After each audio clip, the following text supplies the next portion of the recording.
Imagine delivering an entire brand identity to your clients, logos, color palettes, fonts, even mockups, all without hiring a designer or spending hours in Canva. In this video, I'm going to show you an AI automation that does exactly that. All you have to do is enter a business name and a short description, and the system will generate the logo, the colors, and all the product mockups automatically. And stick around because at the end of this video, I will show you 3 proven methods for selling this AI automation and finding your first clients fast. So here we are inside of N8N. Let me walk you through how this automation works at a high level, and then I'll go through piece by piece and break it down for you. So basically we start off by just putting in the name and description of our business. We're going to have Claude get to work analyzing that business and generating some prompts for a logo. Next, we're just going to create our 3 different records inside of Airtable. And then from there, we're going to use Gemini 3 to actually generate those logos for us based off of the prompts that Claude created. The next thing that happens is Gemini 3 is just going to analyze the logos that we just created in order to kind of like reverse engineer the brand for us to come up with our brand identity and color palette and things like that. Then we're just going to take those logos and the brand identity to create a couple of different mock-up images from those assets. And then we're saving everything back into our database in a single place. So I just want to kick off this automation today so then I can take you through it piece by piece. So I'm just going to start this off by clicking execute workflow on our trigger here.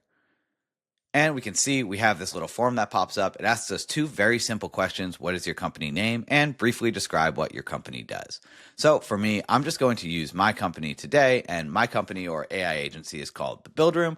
And we can just say here, we build and deploy AI solutions that land clients, cut costs, and boost revenue in weeks, not months. So I'm just going to copy this for our description. And you can do this with any company, any website. You can, of course, write your own for this. I'm just going to paste this in here, and we can just say The Build Room as my company name. And I'm just going to go ahead and click submit, and our process has started. So we've kicked this off with a form trigger. And if we open up the form here, you can see we've just set these 2 couple of fields with what is your company name and describe what your company does. And then we send this over to our LLM. In this case, we're using Claude, but you can really use ChatGPT or Gemini or whatever. And all we are doing is we are bringing in, let me open this up here. We are just bringing in the answers to those 2 questions. We're bringing in the company name and describe what your company does. You can see here at the Build Room, we build and deploy AI solutions, et cetera, et cetera. So we're just bringing in those questions, and then basically the system prompt down here is the thing that actually does the analysis for us. This system prompt tells our AI how we want it to behave. It says, you are a lead brand identity designer specializing in modern flat design and minimalism. You can always adjust or customize these prompts to your liking if there's a certain look that you're going for. And it just says your goal is to create 3 distinct logo variations for a client based on their description, following a strict aesthetic complaint. And then we went ahead to give it just kind of some process to take to like analyze and brainstorm. So analyze the company name and description. We wanted to create a couple of different categories, like 3 different variations, like a modern word mark, an abstract symbol, or a visual representation. And then it's just going to generate prompts for an AI image generator. So this is just creating the prompts for us. And this is the structure that we wanted to output. So we want to just give a summary of the thought process, the type of image that we're generating, and then an image prompt here. We're using a service to do this called OpenRouter. I'll leave a link in the description where you can sign up. It's super, super easy, which is great because if you don't want to use Claude, you can go ahead and select from any of these other different models if you prefer a certain type of output. But it's cool because it's only one single cost to use all of these different models, and you only need one API key. You can see this is the output that we can expect. Here's the thought process where the Build Room is an AI solutions agency focused on speed, tangible business results, etc. Here's the prompt for the image, a flat design vector wordmark logo. And then we went ahead and just created a couple of different variations of that logo. Here we're using a split node to just split out all of these variations. We're literally just dragging in output.variations to here. So now instead of a single item, we actually have 3 separate prompts that we're using. So if I go into the JSON, you can see we have 3 different items. We have a modern word mark and the prompt for it. We have an abstract symbol and the prompt for that. And then we have a visual representation and again, another prompt for our image generator. From there, we're storing these records inside of Airtable. So if we come into our Airtable database, you can see we have 3 different records created. So this is one for each of the logos we're designing. So the next thing we're doing is we're sending those 3 prompts over to Google. And in this case, we're using 2.5 Flash Preview or Nano Banana in this case to generate our logos for us. And all we're doing is we're just straight bringing in the prompts from our split node here. So you can see we're just bringing in all of the image prompts that got created. And if we look on the right here, we can actually go through and we can see all of the logos that it created. So this is the Build Room with some subtle nods to building. And here we can go ahead. That's number 1, This is number 2 here. We see this with this kind of abstract image shape. And if we come down here, we can see image number 3, which has this vector logo style that represents building. And again, you can always go ahead and adjust the prompts to get a different style of logo if you want. Here, we're just changing the file type into a format that Airtable can accept. So we're just moving this from a normal file type into this base64 string, which is this like crazy long string of numbers and letters. You don't really need to know too much about that. But from there, we're just uploading this to our Airtable database in the attachment field. And so here we're just using this URL address, content.airtable.com/v0, and then this slash here of this string of letters and numbers right here is actually referring to our Airtable base right here. So you can see this is the same string of numbers and letters that are up here. And then we're just bringing in the record ID, which is coming from our Airtable node down here where we created this record. And then we're just using / logo asset and upload attachment. Our content type is just going to be an image or PNG, and this is coming from our create logo node. We're just dragging that in here. So our file is just going to be the attachment that we got for when we converted all of our data here. And then the file name is coming back from this Gen AI node right here. And again, we're just bringing in our file name. Once we've uploaded our logo to Airtable, we're then passing that back through to Gemini 3 Pro to actually analyze the new logo that was just created. And so here we can come into our prompt, and this just says, act as a senior creative director, analyze the visual elements of the provided image like color, lighting, materials, composition to reverse engineer a cohesive brand identity. So this says you must output a single JSON object. We want an analysis of the mood, the color palette, any fonts that might pair well with this, a concept for the brand, and any type of asset prompt. So again, these are those kind of ideas for the mockups that we want to create. So after we've created the ideas for the mockup image, we're just using a set node here to basically parse the JSON. And what that means is we can see that if we come into the analyze identity node here, you can see we have all of these things here, like the mood analysis, we have the color palette, we have the font pairing, but they're all structured in like a single block. And what we want to do is we want to split out each one of those individual pieces. Like you can see on the right here, we have the mood analysis separate from the color palette and separate from the font pairing. And so we're just using this expression to basically replace all of these extra like quotation marks and commas and things like that, and to actually parse the JSON into the separate different pieces. And again, if you want to get access to this workflow, I'll leave a link in the description where you can join the community to get access to automations like this. From there, we're just saving that brand data back into our Airtable database.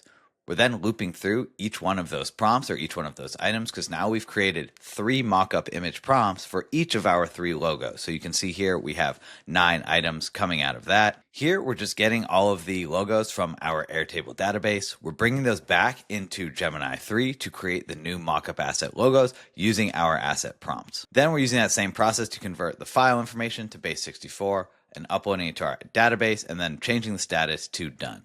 And that's really how this process works. So now if we come back into Airtable, we have all of our 3 logos created for us. We can open each one of these up.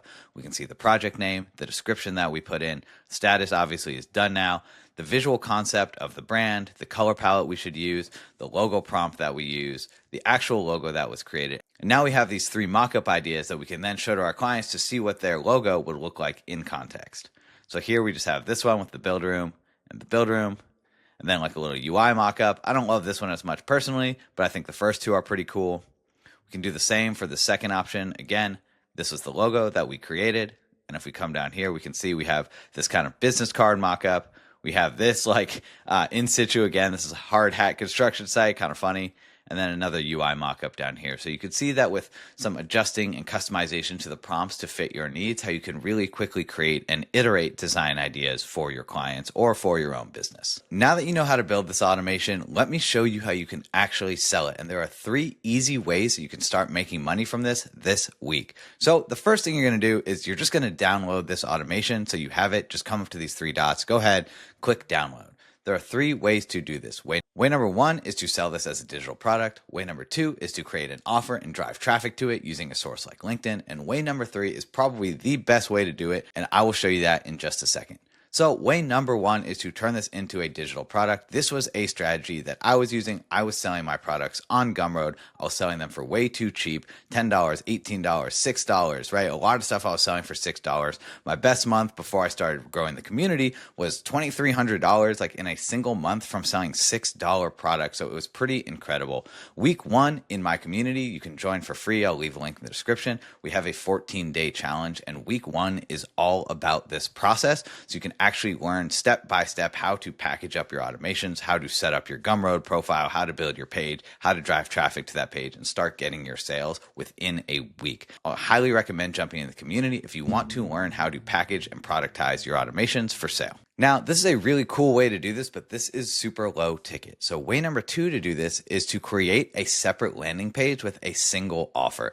So I have a really cool landing page generator to automatically create product landing pages using Shopify and Lovable. And what we did is we just spun up a simple landing page using Lovable to basically sell a single product. And if you come all the way down here, you can see we're selling this at a much higher price point, right? So the DIY version is now we're selling the templates for $497. Of course, it includes like a setup guide and a video installation and things like that. If you want this done with you, where we work together with your team, it's $997. Or if you want it done for you or we handle everything, it's $3,000. So you can create a landing page for a single offer. You can use a site like LinkedIn to create posts to drive traffic to that landing page, and then you can start getting some sales from there. So that is way number two, to productize and actually sell this automation. Way number three is probably the best way. It is what week two of the 14-day challenge focuses on. It is all about warm outreach. So now that you have an automation that solves a problem, who do you know? Who do you know that might be actually interested in this? Or do you know anyone who might be connected to someone who knows? So if you want to learn all about warm outreach, the basic method is being DM, call, email every single person you know and say, hey, I have this solution. In our case, like it creates a logo and brand identity automatically. Do you know anyone who you think might even be interested in something like this? Some of these people will say, actually, yeah, I may know someone who's interested in this. Some of those people might say, actually, that person interested is me. And some of them will say, no, I don't, sorry. And you just have to accept that. But again, warm outreach is one of the most powerful ways to start adding clients to your roster. And this is what week two of the 14-day challenge is all about. So again, if you want to start learning how to make money with automations and find leads and clients for your business, all starting for free, check the link in the description. We have over 1,000 people all over the world who are already doing this. If you want to see how I use Nano Banana to generate hundreds or thousands of variations on my best performing ads, check out this video right here. I'll see you over there.